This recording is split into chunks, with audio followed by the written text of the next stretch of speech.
remember. Behaviors are going to have to change, and this is one thing we're asking companies.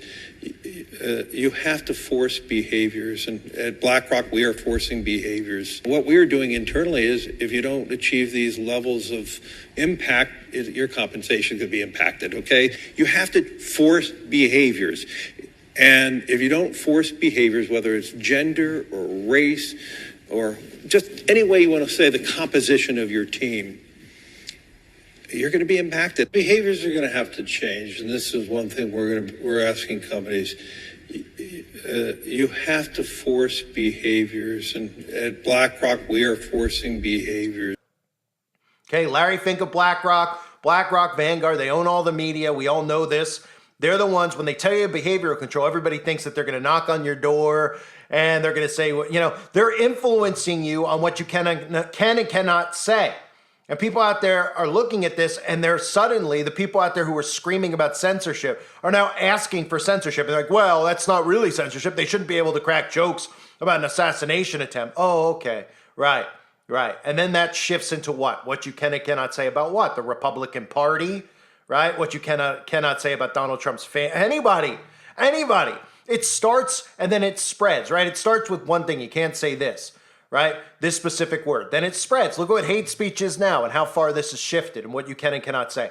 That's the goal here. That's why the left and right cannot fall into this. Listen to Fox News, okay, crying about some of this stuff that's going on in the media, where the liberal media is talking about, oh, they're making fun of Trump's bondage on his ear. Oh, they shouldn't be able to crack jokes about that. Oh, I mean, they don't have a human element to them because this man was almost killed, and they're not taking it seriously enough for the conservatives now. And all the conservatives out there, if you read the comments, they're loving it and they're agreeing with it. And they're saying they should be censored.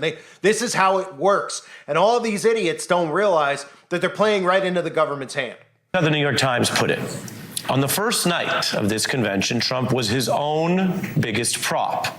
He entered the VIP box, a large white bandage on his injured right ear, an image for political mobilization, a spectacle for this candidate who we know is, by his own admission, obsessed with assorted spectacles.